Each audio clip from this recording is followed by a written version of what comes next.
안녕하세요, 선생님들. 5월달 4차 연수가 시작됐습니다. 오늘은 이제 1학년 거는 스테이지 5와 스테이지 6 두 개고요. 스테이지 5가 내용이 많기 때문에 2시간 하고요.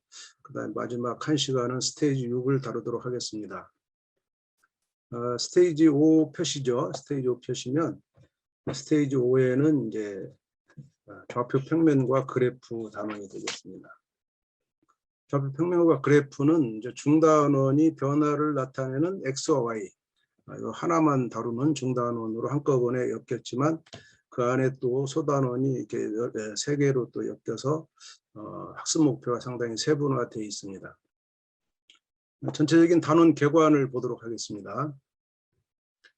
학생들은 초등학교 때 여러 과목, 수학뿐만 아니라 여러 과목에서 다양한 그래프로 나타낸 자료를 직관적으로라도 해석해 본 경험이다. 직관적이란 말은 이제 그냥 눈으로 보는 시각적인 거라든가 이제 이런 측면에서 해석을 많이 해본 경험이 있다. 그래서 이제 이 수학 시간에는 그래서 이미 접한 그런 그래프 의미보다는 그래프를 이제 함수식으로 나타내고 또 식을 그래프로 나타내는 것에 집중했다. 초등학교는 식을 함수식으로 나타내진 않기 때문에 이제 그래프를 이제 다양하게 해본 것을 지금 우리 시간에는 이 함수식과 그래프의 관계 왔다 갔다 하는 이런 것을 이제 집중했던 건데 이 단원에서는 식 없이 그다음에 식을 사용하지 않고 그래프 자체를 이해하고 해석하는 것, 그다음에 그래프를 이해하고 경향성을 파악하는 것에 초점을 둔다. 그리고 직관적으로만 해석하지 않고 그래프 위에 한 점을 따로 떼서 그 점의 위치를 좌표로 인식하게 한다. 이 좌표 인식이 잘 돼 있지 않으면 이후에 함수라든가 또는 이제 고등학교 올라가면 미분이나 이런 데서 애를 먹게 됩니다. 그래서 이제 그래프라는 것이 그냥 대충 선으로 연결한 것이 아니고 의미를 가지는 점들의 모임이다. 집합으로 보는 거죠. 의미를 가지는 점들의 모임으로 보는 눈을 갖게 될 것이다. 이렇게 이 단원의 핵심 지도 방향을 여러분들이 생각해야 됩니다. 그러니까 가장 중요한 것은 중학교 1학년에서는 그래프의 해석과 또 거기에 따른 좌표의 의미 이 두 가지를 잘 연결시키는 것이 가장 핵심이다 이렇게 말씀드릴 수 있고요. 단원 전체 지도 계획을 보면은 총 8차 시 탐구활동은 8차 시로 되어 있습니다. 그래서 8차 시에는 탐구가 12개가 있는데 오늘 우리가 2시간에 걸쳐서 이 중에 5개를 다루게 됩니다. 5개는 탐구하기 3하고 이미 예고한 대로 탐구하기 6 이것은 첫 시간에 다룰 것이고 다음 시간에는 탐구하기 8하고 10하고 그 다음에 12 이렇게 3개를 다루게 됩니다. 12개 중에 총 5개를 다루게 됩니다. 제가 다루는 것은 이제 이것을 다루면 그 전 것을 충분히 소화할 수 있는 그런 것들. 여러분들도 만약에 진도가 쫓기게 되면 지금 제가 다룬 것들 위주의 이걸 집중으로 다루고 나머지 것들은 강의식으로 수업해도 이 진도를 충분히 유지할 수 있다. 이런 뜻으로 해석해도 되겠습니다. 자, 맨 처음에 탐구학 1번에서는 위치 설명하게 나옵니다. 여러분 우리 책에 보면은 공항이 나오고 7번 게이트, 7번 게이트에서 이제 편의점을 찾는 그런 이제 과제가 나옵니다. 그래서 위치를 어떻게 설명할 거냐부터 시작을 하는 거죠. 그다음에 탐구학 2에서는 좌표 평면과 순서쌍인데 일단 이제 수직선을 먼저 생각하고 수직선에서 좌표 평면으로 이제 확장되는 그런 관계를 이제 다루게 됩니다. 그래서 여기까지가 이제 좌표 평면과 순서쌍을 다루기 위한 탐구하기 3의 준비 과정이다 이렇게 보시면 되고요. 탐구하기 3에서는 좌표 평면의 정의, 그다음에 순서쌍의 정의 이것을 비로소 이제 하게 됩니다. 거듭 강조하지만 수학의 발견은 이 정의를 늦추는 것이 가장 핵심입니다. 정의를 늦춘다는 것은 정의를 느닷없이 가르치는 것이 아니고 정의를 최대한 늦추어서 학생들이 정의를 스스로 할 수 있는, 정의를 받아들일 수 있는 그런 시간적인 그리고 지식적인 그리고 그 학생들의 스스로의 그런 탐구 능력이 있을 때 정의를 해서 그 정의가 바로 학생들 것이 될 수 있도록 하는 것. 그래서 좌표 평면과 순서쌍도 이렇게 3번째 정도 가서 이제 정의를 하게 된다. 그리고 이어서 사분면의 정의가 나옵니다. 이것도 정의가 되죠, 정의. 탐구하기 4에서는 이제 사분면을 정의하게 됩니다. 탐구하기 5에 가면은 이제 표와 그래프 정의가 또 나오게 되는데, 요때는 8벌려 뛰기로 학생들을 이제 하도록 했습니다. 이 8벌려 뛰기는 교실 내에서 할 수 있는 어떤 이런 활동으로 잡은 것이고요. 상당히 이것을 실제로 이제 실험할 때 보니까 아주 시끄럽고 난리가 나죠. 그래서 이날 하루는 한 5분, 10분 이렇게 그런 시간을 갖도록 일부러 이제 팔벌려 뛰기를 한번 넣어봤고요. 이 팔벌려 뛰기를 한 이유는 힘들어요. 힘들어서 아이들이 점점 시간이 지날수록 속도가 느려지는 경험을 할 수 있는 좋은 소재가 되기 때문에, 그래서 팔벌려 뛰기를 만 1분 이내의 활동으로 그 속도의 변화를 느끼는 것을 이제 한번 넣어봤습니다. 그래서 조금 시끄러운 시간이 되겠지만 꼭 교실에서 실행해 봐야 됩니다. 이것을 실행하지 않으면 숫자만 가지고 이제 해서는 학생들이 함수 개념이 확실하게 심어지기 어렵다는 것. 특히 이제 그래프가 그려질 때 직선이 그려지지 않거든요. 그래서 그런 것들을 꼭 경험하게 하는 것이 필요하고요. 그래서 이제 표와 그래프 정의하고 이제 표를 그래프로 나타내는 6번과 바로 이어서 그래프를 표로 나타내는 활동, 이것이 쌍으로 이루어지겠죠. 우리는 표를 그래프로 나타내는 활동만 이제 오늘 같이 공부할 거고요. 탐구하기 8로 가면 이제 그래프를 그리는 활동이 나옵니다. 그래프를 그리는 활동은 사실은 교육과정에서는 크게 명확하게 다루지 않지만 우리 책에서는 그래프를 그리는 것을 꼭 필요하다고 생각해서 집어넣었습니다. 일반 교과서는 지금 보니까 검정 교과서는 이 그래프 그리는 과정이 특별히 이제 없는 것을 여러분이 볼 수 있을 거고요. 탐구하기 9와 10은 그래프 해석인데 이제 10번만 다루겠지만 9번에서도 그래프를 해석을 하는데 9번에서는 맥박 그래프를 다룹니다. 맥박 그래프. 학생들이 맥박을 자기 손에서 바로 확인할 수 있기 때문에 맥박 그래프를 이제 다루게 됐고요. 10번에 가서도 이제 그래프를 해석하는 걸 우리가 같이 공부할 겁니다. 그다음에 11번 가면은 표와 그래프를 활용하는 것이 이제 11번과 12번. 그래서 우리가 12번을 이제 같이 하겠지만 12번이 좀 더 어렵기 때문에 11번은 이제 숙소하고 객실 요금. 이 학생들이 이제 실제로 이제 그 사업한다는 생각으로 이제 객실 요금, 숙소 이런 것들을 추측하는 그런 문제를 다루게 됩니다. 그래서 이제 그것이 12번까지 연결하는 거죠. 이렇게 크게 단원 객관을 볼 수 있습니다. 자, 그러면 이제 첫 번째 위치 설명하기에 대한 성취 기준과 핵심 역량을 조합한 학습 목표 상세화입니다. 교육과정에서는 간단하게 순서성과 좌표를 이해한다 이렇게 대강화되어 있죠. 이것을 수학의 발견에서는 2가지 학습 목표로 상세화시켰습니다. 2가지 학습 목표는 효과적으로 점의 위치를 의사소통할 수 있도록 표현하는 방법. 이제 공항을 이용했지만 점의 위치를 어떻게 가지고 이렇게 의사소통할 수 있느냐, 그걸 표현하는 방법을 구안할 수 있다. 구안하게 만들. 구안이란 말은 학생들이 스스로 이제 만들어내게 하는 그런 겁니다. 그래서 이 좌표의 필요성을 이해할 수 있도록 만드는. 그 좌표 필요성 이해되면 이제 직선이나 평면 위의 점의 위치를 좌표로 나타낼 수 있는 데까지 이제 가게 되는. 그래서 핵심 발문을 보면 평면 위의 어떤 점의 위치를 기호로 나타내는 게 뭐냐. 이제 궁극적으로는 이렇게 2개의 순서쌍으로 나타내게 되겠지만 이렇게 기호로 나타내는 방법, 순서쌍이 되겠죠. 왜 순서쌍이 필요한가, 이런 것들을 계속 핵심적으로 여러분들이 계속 발문해 가는 그런 학습이 되겠습니다. 자, 그러면 이제 검정교과서를 먼저 다루겠습니다. 검정교과서는 이 순서쌍과 좌표 평면을 어떻게 설명하고 있는가 하는 것입니다.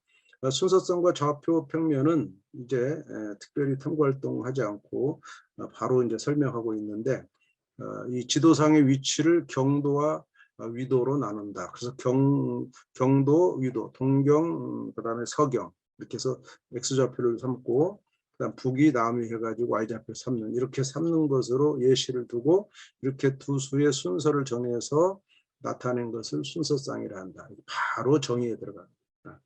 이 바로 정의에 들어가고 또 그 순서쌍을 바로 정의하고 나서는 또 이렇게 좌표 평면을 정의하게 됩니다. 이렇게 순서쌍과 좌표 평면이 바로 이어서 정의되는 이런 장면을 볼 수가 있습니다.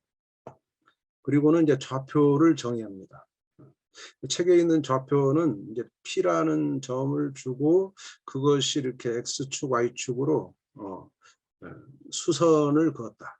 지금 가장 중요한 장면은 좌표 평면 한 점 P에서 P가 먼저 잡히고 그 점에서 X축과 Y축의 수선의 발을 내렸다. X축, Y축에 각각 수선을 그어서 그 수선과 X축, Y축이 만나는 점, 이게 수선의 발이죠. 이것을 이제 순서쌍으로 A, B라고 나타낸다. 수학의 발견은 이 말을 굉장히 중요하게 여겼고 이것이 가장 핵심적인 건데 이것이 이렇게 간단하게 학습돼서는 안 된다. 이렇게 순서쌍이를 한다. A, B를 한다. 수선의 발을 내린다. 이런 말이 쉽지 않다라는 거. 그래서 실제로 아이들은 이 수선의 발이란 말, 수선을 내린다는 말을 거의 사용하지 않는다는 것을 이제 오늘 우리 책에서도 볼 수 있고 실제로 학교 수업에 가면 아이들은 좌표 개념이 정확하지 않다는 거 그걸 감안해서 이제 과제를 만들게 됩니다.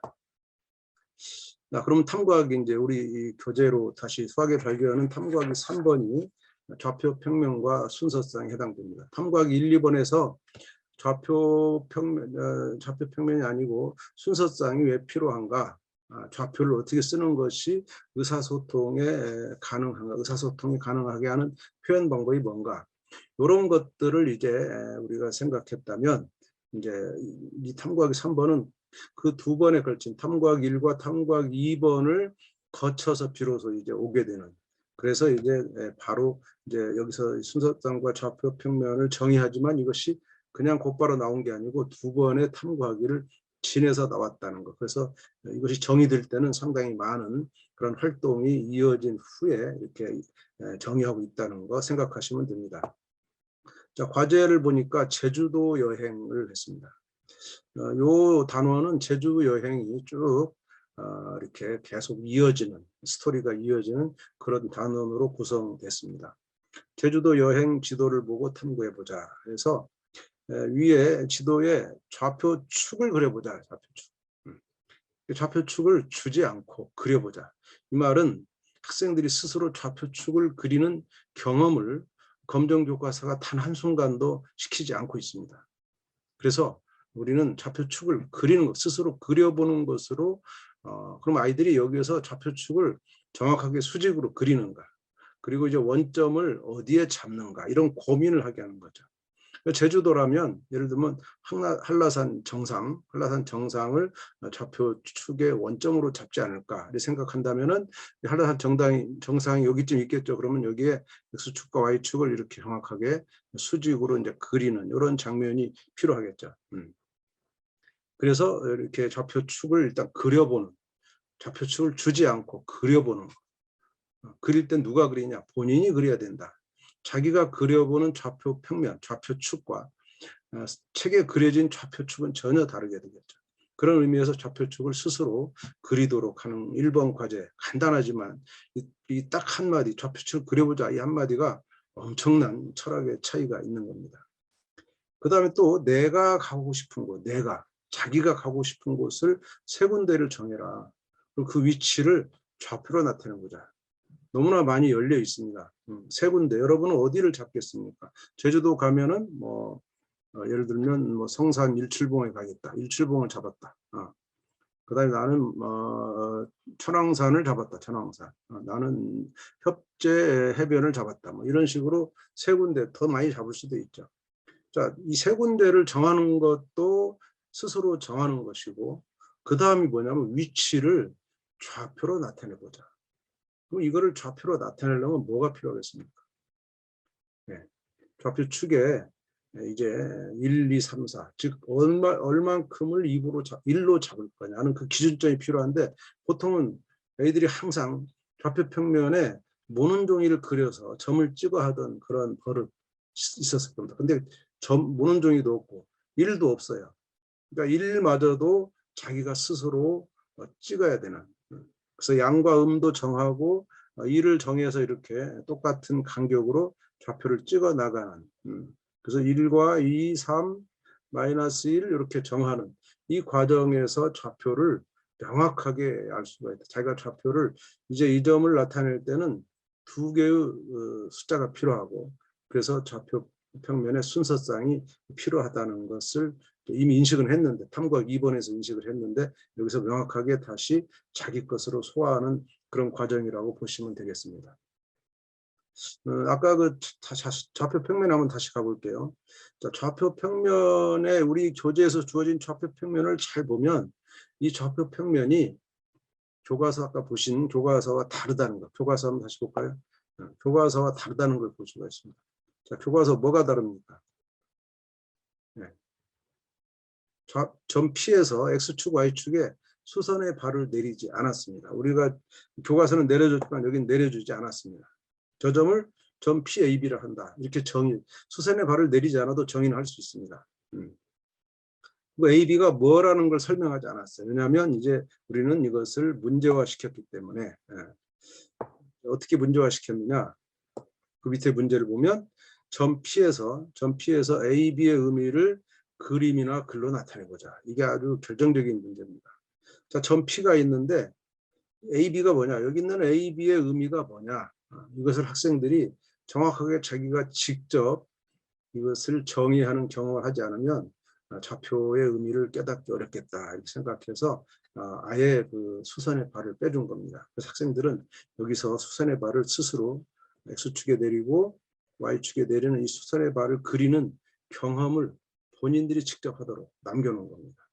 그래서 정의에서도 그림을 뺐고 여기서는 이것의 의미를 그림으로 또는 글로 그림으로는 지금 수선의 발을 내리는 거고 글로는 뭐라고 씁니까? 점 P에서 X축, Y축에 각각 수선의 발을 내리는 그 과정이다. 그 수선의 발이 바로 발의 X 좌표가 A고 Y 좌표가 B다. 이렇게 말하는 그런 글을 원하는 거죠. 정확하게 수선의 발의 정의, 좌표의 정의를 학생들이 쓸 수 있도록 이제 남겨놓은 겁니다. 자, 그러면 해설서로 가볼게요. 해설서. 해설서는 이제 좌표 평면과 순서쌍의 탐구활동 의도가 세 가지로 나와 있습니다. 첫 번째는 여기서는 이제 용어들이 되게 많이 나오죠. 용어들 아까 보셨죠. 탐구활동에서 일단 용어 설명을 기본적으로 많이 이제 앞에 두었고요. 첫 번째 과제는 이제 그런 점의 좌표의 의미를 의의하게 하는 스스로 이제 해서 이해하게 하는 그런 과정이고 탐구활동 2번 앞에서 했던 탐구활동 2에서 했던 그런 친구들과 토론한 내용이 있어요. 그것이 좌표죠. 순서쌍이죠. 그것을 수학적으로 정리하는 활동. 그래서 위치를 순서쌍으로 나타내는 편리함을 경험한다. 위치를 순서쌍으로 나타내야만 의사소통이 된다. 그리고 그때 X, Y 좌표를 바꾸면 안 된다는 것까지 다 우리가 경험했고요. 그것을 이제 순서쌍에서 X 좌표와 Y 좌표가 무엇을 뜻하는지 이해하게 하는 그런 과정이라고 탐구활동 의도를 보시면 되고요.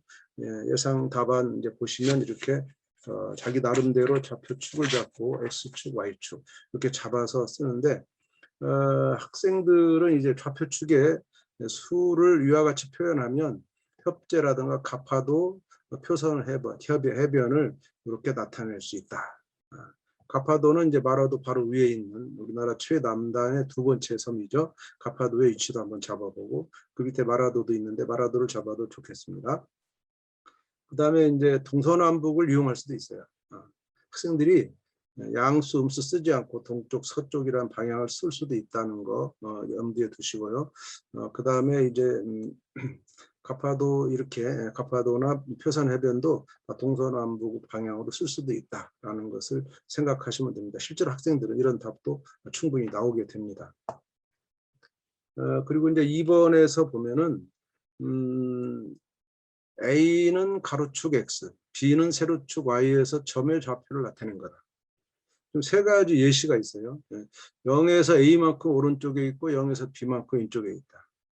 또는 X축으로 A만큼 Y축으로 B만큼 이렇게 아이들이 많은 답을 썼는데 한마디로 가장 아쉬운 게 뭐냐, 이 수선의 개념이 전혀 아이들 글에는 나타나지 않는다라는 것이죠.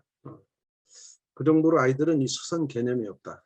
그래서 이 문제를 일부러 이 수선이라는 개념을 아이들이 꼭 말할 수 있도록 가르칠 수 있는 좋은 기회를 삼기 위해서 이제 만든 것이고요. 수업 노하우를 받았습니다. 수업 노하우는 탐구하기 2를 통해서 학생들은 수직선 위에 어떤 점의 좌표는 그 점에 대응하는 수임을 탐구하기 위해서 배웠습니다. 이것을. 그런데 이제 수직선, 그러나 이제 평면 위에 어떤 점의 위치를 나타내기 위해서는 가로와 세로 두 방향을 모두 고려해야 되기 때문에 평면 위에 점의 좌표는 하나의 수로 나타낼 수 없다. 이런 것들을 다 앞에서 경험했고요. 따라서 두 수의 짝을 나타내는 순서상이 점의 좌표가 됨을 이해시켜야 되는 겁니다. 여기서. 그래서 이에 대해서 답할 때 가능하면 이제 좌표 평면과 관련된 용어들을 사용하여 답을 하도록 안내합니다. 그 용어를 정확히 쓰는 것이 필요하고요. 이에서는 A와 B의 의미를 정확히 이해했는지 파악해야 됩니다. 그래서 이제 이에 대한 이해가 부족하면 아이들이 A, B와 B, A를 같은 것으로 착각할 수도 있다라는 거죠. 이런 것들을 주의하셔야 되고요. 참고 보면은 교과서에는 이제 좌표 평면에 격자선을 넣은 모는 종이가 주어집니다. 근데 격자선은 처음부터 직각으로 만나고 있어요. 직각으로 만나기 때문에 그 직각 개념이, 수직 개념이 없는 겁니다. 그래서 이 점 P에서 AB 값이 점 P에서 각 좌표축에 내린 수선의 발이라는 걸 의식하지 않고도 그냥 의식하지 않고 지도하고 있는 겁니다. 좌표 평면이 그려진 상태에서 거기서 그냥 AB를 써버리면 수선의 발이라는 개념은 생기지 않게 되는 그런 거죠. 그래서 일부러 다 하얗게 비워놨고 스스로 수선의 발을 그리는 그 작업이 아이들에게 각인되도록 하기 위한 겁니다. 그래서 점 P에서 AB의 기하학적 의미를 정확하게 이해시키기 위해서 격자선도 주지 않았고 수선의 발도 그려주지 않았다는 것. 점 P에서 X축, Y축 수선의 발을 대응하는 수가 각각 AB라는 것을 이해할 수 있도록 실제로 격자선을 없앴더니 아까 학생들 답에서 수선의 발이라는 표현을 좀처럼 찾기 어려웠다. 이 말은 학생들에게 수선의 발이라는 개념이 굉장히 약하다는 거. 그래서 이 과제를 일부러 구상한 거다. 이렇게 이해하시면 되겠습니다.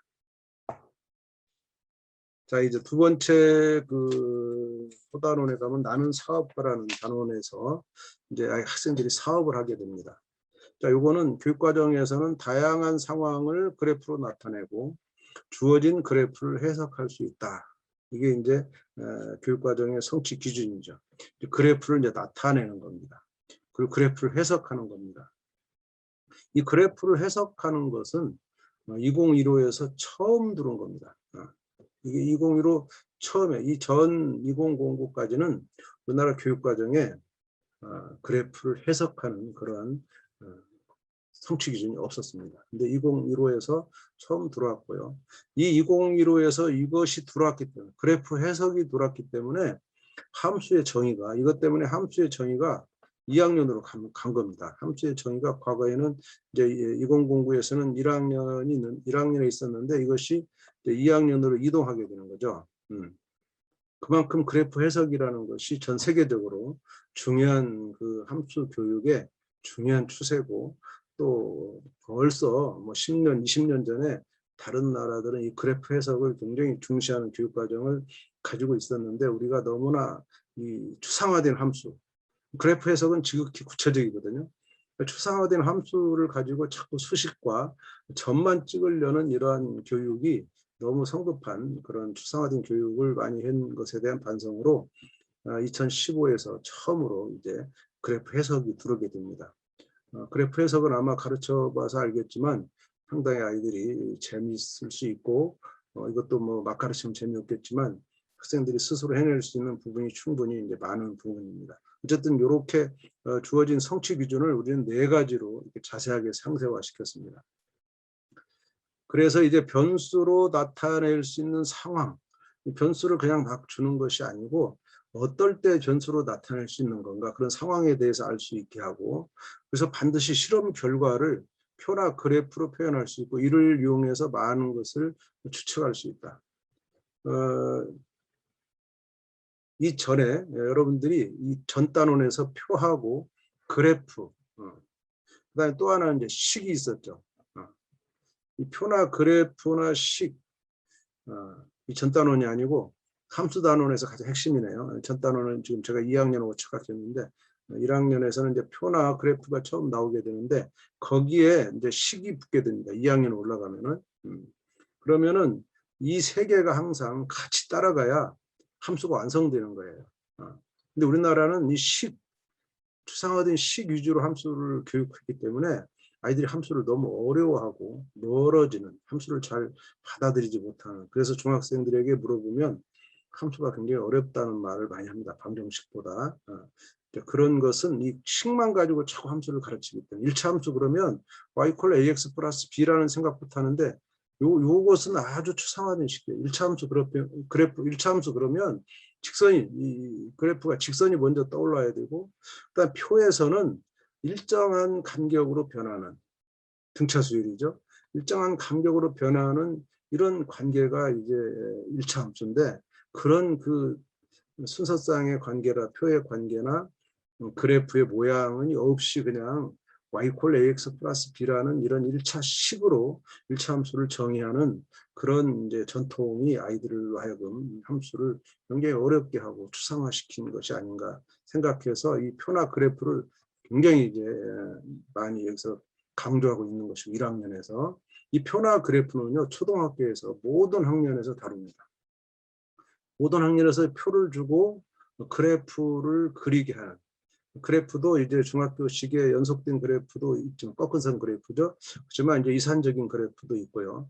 또 그림으로 그래프도 그리고요. 또 비율을 그래프로 나타내는 띠그래프나 원그래프도 다 다루게 됩니다. 그런 것들이 이제 초등에서 익숙하기 때문에 중학교 1학년에서도 이 그래프를 많이 다루고 해석하는 것이 충분히 돼야만 이후에 2학년에 가서 이제 함수를 잘 받아들일 수 있다. 그런 기초교육으로 생각하시면 되겠습니다. 그다음에 표나 그래프가 나타내고 있는 상황을 이해하고 이를 해석하셔야 돼요. 특히 그래프는 해석이 좀 쉬워요. 그 눈으로 시각적이니까. 근데 표는 수치의 변화입니다. 그래서 이 표보다 그래프가 쉽긴 한데 그래도 표를 보고도 표에서 숫자의 변화를 보고 아이들이 이것은 어떤 현상인가 상황을 이해할 수 있어야 되고 그것도 해석할 수 있는 능력도 학생들에게 요구되는 거죠. 그다음에 주어진 그래프를 해석해서 상황을 설명할 수 있어야 되고 또 다른 그래프하고 서로 이제 관계를 통해서 전체적인 흐름을 알 수 있는 그런 과제를 이제 만들어서 제공하고 있습니다. 자, 그럼 이제 이 부분의 교과서는 어떤 것이냐? 2015에서는 교과서로 바로 들어가는 성취 기준이 있기 때문에 그래서 다양한 상황을 그래프로 나타내는, 다양한 상황을 그래프로 어떻게 나타내나요? 해서 지금 보니까 교과서는 이제 원기둥 모양의 빈 물통에 수면의 높이가 이제 매분 2cm씩 올라가도록, 매분 2cm이기 때문에 이게 등차 수열이죠. 그래서 이제 함수로 따지면 이게 1차 함수가 되는데 이렇게 올라가도록 물을 넣는다. 그래서 1분, 2분, 3분 수면은 어떻게 변하냐 해서 이제 바로 밑에 답이 주어져 1분에 2cm, 2분에 4cm 이렇게. 이걸 중2 같으면은 이렇게 1분씩 늘어날 때 이것이 얼마씩 늘어나냐 똑같이 2씩 늘어난다. 1차 함수의 리니어, 그러니까 직선적인 상황이죠. 그래서 이제 여기서는 순서상을 정하기 위해서 이렇게 또 2cm, 4cm, 6cm, 8cm, 10cm 이렇게 하는 활동을 이제 시키고 있죠. 그래서 이 XY 사이의 관계를 시각적으로 어떻게 나타낼 수 있을까? 이런 질문을 던지게 됩니다. 그러면 바로 밑에 가서 이제 점을 5개를 찍죠. 점 5개를 찍고 변수를 정의하죠. 그리고 순서상을 좌표 평면에 찍어서 이것을 바로 그래프다 이렇게 표현합니다. 이것은 이제 5개의 점을 일단 그래프로 표현하는 장면이 되겠습니다. 자, 그러면은 수학의 발견은 이 장면을 이제 어떻게 했을까 하는 것을 보겠습니다. 탐구하기 6번입니다.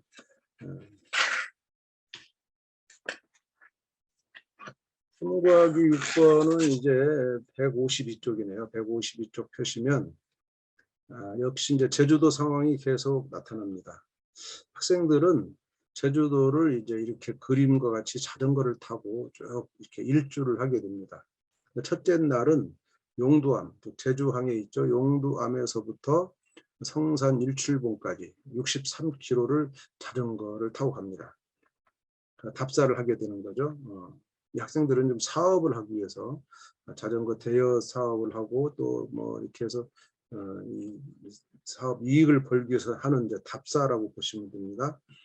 그럴 때 첫 번째 과제는 이제 여기서는 아까 그 다른 이전에 그 다른 탐구 활동에서는 팔 벌려 뛰기를 학생들이 직접 해보고 거기에 시간에 따른 팔 벌려 뛰기 횟수를 이렇게 기록하는 이제 직접적인 경험을 했기 때문에 이 과제는 이제 그렇게 학생들이 직접 제주도 가서 자전거를 탈 수는 없기 때문에 요 팀이 탄 과정을 이렇게 가상적으로 주었죠. 그래서 시간 5시간 동안 간 거에 따라서 총 63km를 가는 이런 그 시간에 따른 이동 거리를 줬습니다. 그럴 때 이 표에서 발견할 수 있는 특징이 뭐냐, 이 표에서 발견할 특징을 이제 적어보도록 학생들한테 요구하고 있습니다. 왼쪽 보니까 시간은 똑같이 30분 0.5 간격으로 똑같다는 거, 이걸 발견해야 되고요. 그때 오른쪽은 이제 그 9km, 10km, 9, 8. 맨 처음에는 9, 19. 뭐 조금 늘어났다가 또 제자리 돌아왔는데 다시 8로 갔는데 그 다음에 6. 그리고 6 떨어지죠, 이렇게. 이거는 이제 학생들의 체력. 아까 팔벌리뛰기도 처음에는 이제 많이 하다가 이렇게 시간이 지나면 횟수가 줄어 지쳐가지고, 역시 학생들도 출발할 때는 이제 기운이 있으니까 아침에 일찍 출발할 때는 빨리 가지만 이제 이렇게 떨어지죠.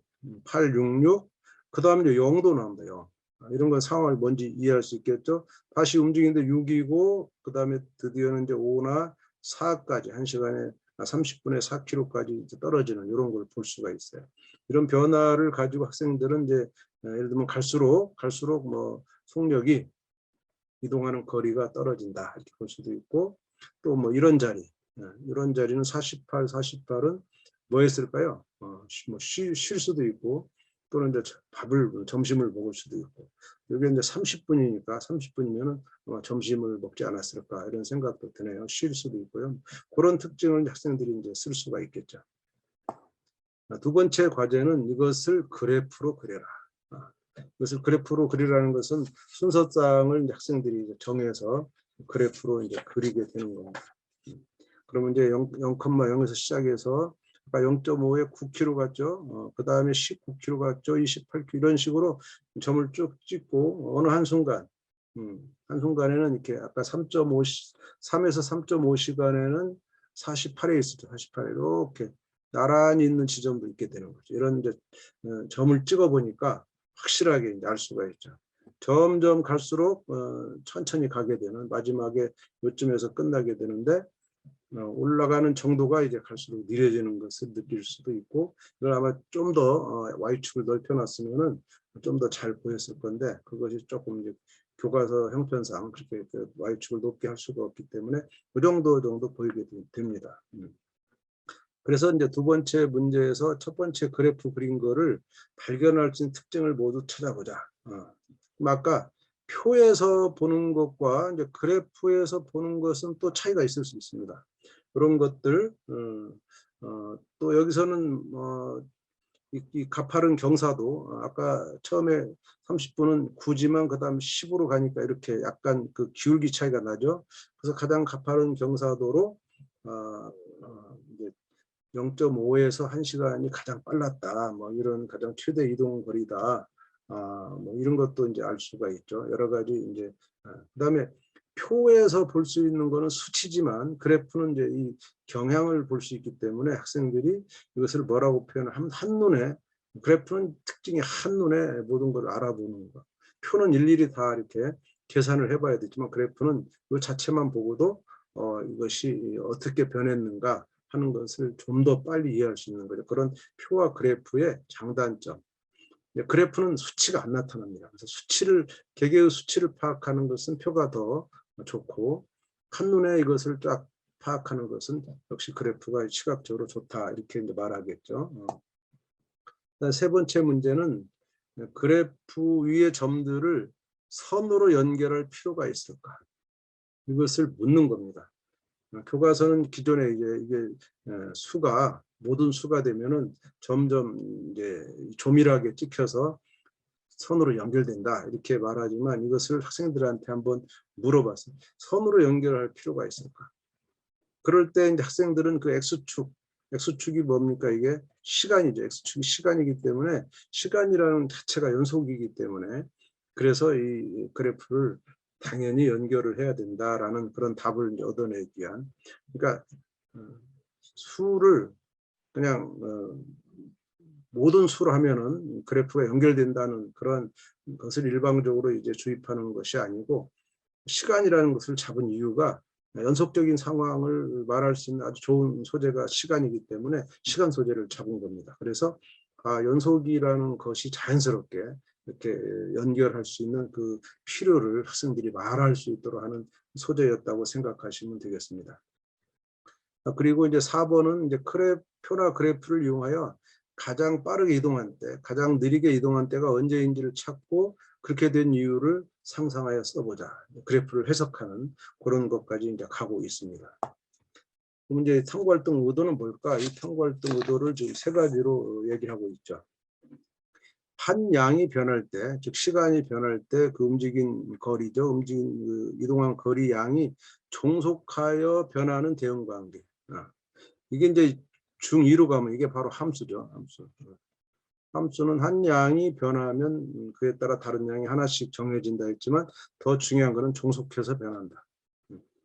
중학교에 다루는 함수는 교육과정상 종속관계만 다루도록 되어 있습니다. 그래서 이제 고등학교처럼 추상화된 집합의 대응으로서의 함수는 고등학교 1학년으로 이제 완전히 올린 거고 중학교는 2학년에서 이렇게 함수를 다룰 때 종속관계, 즉 원인과 결과의 관계, 두 개의 인과관계가 분명한 것만 함수의 예로 다루도록 했다는 거. 근데 중학교 1학년에서도 이렇게 이 시간에 따른 이동 거리, 시간이 먼저 변하면 거기에 따른 거리가 변하는 그런 종속관계로 이것을 대응관계를 표로 나타내게 이것도 이제 함수와 똑같이 연결해야 되기 때문에 그런 그 종속관계를 다뤘고요. 이런 그 규칙을 찾아서 설명해 보게 하는 거.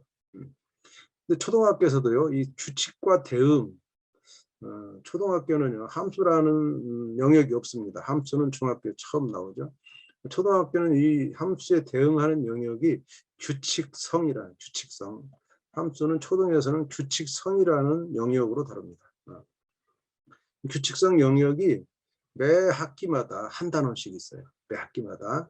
그래서 규칙과 대응 이런 거는 이제 4학년에서도 나오고 이제 5, 6학년에 나오게 되는데요. 이 규칙과 대응에서는 이제 이 식도 나옵니다. 식도.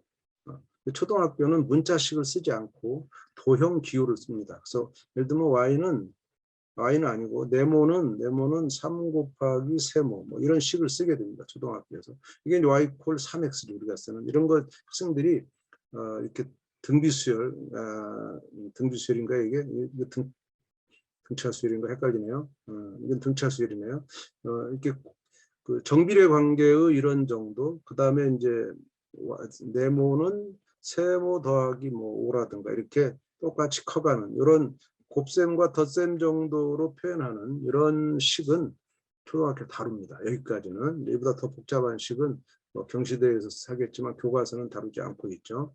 어쨌든 이런 식도 규칙과 대응이라는 단원에서 다루고 왔다는 거. 그래서 아이들이 식을 세울 수 있는 그런 경험과 능력도 있다고 봐야 됩니다. 놀랍도록 못 세우지만. 두 번째는 표에 나타난 상황을 그래프로 그려보고. 그래프가 먼저가 아니고 원래는 표가 먼저입니다. 표가 먼저 표를 잡아서 변화 관계를 순서상으로 표를 잡아서 그거를 그래프로 그리는 거예요. 이것은 이제 수학적인 사고의 순서인데 교과서는 또 그래프를 표로 나타내는 활동도 하고 있습니다. 그게 더 어렵죠. 그래서 그 표를 먼저 그리고 그걸로 그래프로 그려보는 이런 것이 이제 여기서 주된 활동이고요.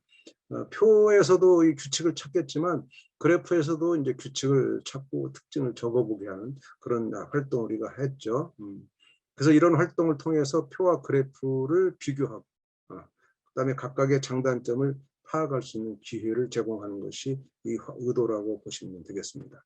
그 다음에 점으로 나타낸 그래프와 점을 연속으로 이어서 그린 그런 선으로 나타내는 그래프 차이를 생각해 보게 한다.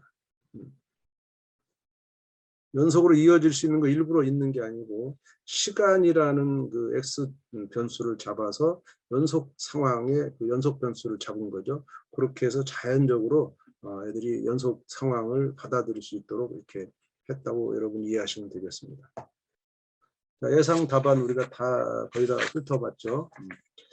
예상 답안에서는 그 밑에 가면 그 4번에서 아이들이 뭐 이런 말도 그 아까 쉬었던 그 3에서 3.5 시간 사이에 아이들이 이런 말 썼어요. 빨리 가다가 지쳐서 쉬다가 또는 길을 잃어서 반대로 가다가 다시 길을 찾고 반대로 온 만큼 앞으로 갔다. 상당히 요거에 저는 답 보고 굉장히 놀랐는데 지금 3하고 3.5가 변함이 없어요.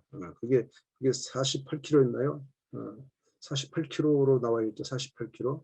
그러니까 3시간에 48km, 3.5시간에 48km인데 이 사이에 일어난 일을 추측하는 거죠. 이 사이에 가만히 있지 않고 길을 잃어서 뒤돌아갔다가 다시 원상으로 돌아온 거다.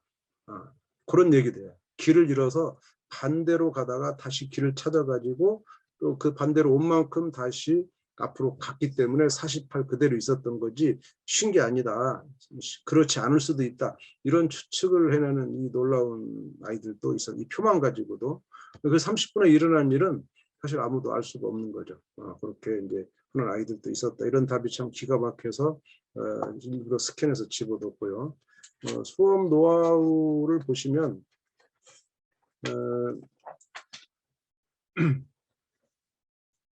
학생들이 이 표만 보고 이렇게 오해하는 거죠. 표만 보고 30분마다 각각의 이동 거리를 기록한 것으로 착각했어. 그러니까 이것은 누적거리인데 누적거리가 아니라 그 30분 이동 거리로 착각한 아이들이 있을 수 있습니다. 분명히 나옵니다. 그러니까 처음에 9km 갔는데 그다음 19km잖아요. 그러면 10km만 더 간 건데 아이들이 처음에 9km는 천천히 가다가 19km 엄청 속력을 냈고 근데 또 그다음 28km니까 엄청 더 갈수록 그냥 가속도가 붙는 거죠. 이렇게 이런 아이가 있는데 이게 누적거리다 이런 것을 설명해 줄 필요가 있습니다. 이 지금 착각한 예시를 이렇게 줬는데 이렇게 쓴 아이가 있을 수 있다는 거. 그다음에 표와 그래프를 통해서 다양한 규칙과 특징을 찾을 수 있도록 충분한 시간을 준다. 시간이 지남에 따라서 속력이 느려지고 또 어느 구간에서는 속력이 빨라지다가 또 어느 구간에 다시 느려지는 실제 생활을 반영한 거다.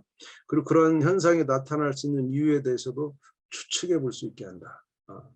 학생들의 발표를 통해서 얻은 표와 그래프에서 찾을 수 있는 규칙과 특징 사이의 차이점을 보고 이들 사이의 장단점을 비교해 볼 수 있는 시간을 마련한다. 아마 최근 여러분들 보름 전에 우리나라 크게 그 뉴스에 나온 게 우리나라 OECD에서 우리나라 학생들의 우리나라 국민의 이 디지털 문해력 리터러시라고 그러죠. 디지털 리터러시가 전 세계 꼴찌였다. OECD 중에. 그게 뭐냐면 표하고 그래프를 해석하는 능력을 말하는 겁니다. 통계 자료를 보고 그것을 해석할 수가 없어요. 그 정도로 아이들은 지금 수식에는 강할지 몰라도 이 수치 데이터가 있는 것과 또 그것을 그래프로 나타내는 것을 보고 해석하는 능력이 대단히 떨어진다. 그 원인은 우리가 교육과정에서 이런 것들을 다루지 않고 너무 수식 위주의 계산과 답을 다뤘기 때문이 아닌가. 그런 것이 저는 2015에서 이게 교육과정 들은 게 참 다행이다라고 생각하고 있습니다. 3번 문제는 이제 그래프에 나타난 점을 선으로 연결해 보는데 이게 처음이다. 선으로. 지금까지는 선으로 연결해 보지 않았어요. 근데 초등학교에서는요. 꺾은 선 그래프라는 게 있었어요. 꺾은 선 그래프는 역시 이걸 연결하긴 하는데 이게 연결하는 의미가 연속이라는 의미가 아니에요. 추세를 볼 위해서 꺾은 선 그래프를 그렸지 지금 여기처럼 시간의 흐름의 그 변수 자체가 연속 변수라는 의미가 아닙니다. 그래서 초동의 그 꺾은선 그래프는 object-bar에서 연속 그런 연결해 보는 활동이 아니고요. 지금 요 활동, 지금 요 자전거를 타고 움직이는 이 시간에 따른 움직임 거리를 연결하는 요게 학생들로서는 처음으로 그래프에 나타낸 점들을 선으로 연결하는 활동이다. 이렇게 이해하시면 되겠습니다. 이 활동에서 학생들은 초등학교에서 배운 꺾은선 그래프를 떠올릴 수 있는데 꺾은선 그래프하고 한번 비교해서 한번 어떤 목적으로 꺾은선 그래프를 그렸는지 생각해 보게 한다. 그런 생각해 본다면 점으로 나타낸 그래프와 선으로 나타낸 그래프 사이의 차이점을 이해할 수 있을 거다라는 겁니다. 점으로 나타낸 것과 선으로 나타낸 그래프 사이의 차이점이 뭔가 그런 것들을 이해해 보게 하는 그런 시간 한번 가질 수 있고요. 학생들이 이 점 그래프와 선 그래프 차이점을 깨닫고 선 형태의 그래프를 자연스럽게 받아들일 수 있도록 생각하는 시간, 그리고 말하는 시간을 충분히 학생들이 발표를 굉장히 많이 여기서는 들어야 됩니다. 그래서 아까 그 표에서 발견하는 특징 쓰도록 했죠. 그 다음에 또 그래프를 그려놓고 특징이 뭐냐, 여기에 굉장히 많은 시간을 할애해 줘서 학생들이 풍부하게 이것을 말할 수 있는 시간을 확보해 주는 게 굉장히 중요하다 그랬고요. 사회에서도 이 학생들은 표와 그래프 사이의 장단점을 비교할 수 있다. 그래프는 표보다는 일정 시간 동안 이동한 거리를 시각적으로 잘 보여주는 장점이 있다. 그래서 가장 빠르게 이동한 때, 가장 느리게 이동한 때를 찾을 때는 그래프가 편리합니다. 빠르고 느리다는 것은 수치가 아니고 그래프에서 기울기로 보이기 때문에, 그래서 그래프가 훨씬 빠르다. 바로 이제 그런데 구체적인 이동 거리, 수치죠. 이동 거리는 표를 통해서 좀 더 정확하게 알아낼 수 있다. 그러니까 수치, 정확, 이거는 표입니다. 근데 한눈에 추세, 이거는 그래프다. 이렇게. 특히 주어진 문제 상황처럼 구간마다 이동거리 차가 1 내지 2km로 서로 비슷한 경우에는 표를 이용하는 것이 정확한 답을 얻는 데는 더 유용하다. 사실은 근데 우리는 표와 그래프를 같이 그렸기 때문에 그것이 서로 상보적인 관계가 있다. 이렇게 이해하시면 되겠습니다. 자, 그러면 오늘 첫 시간은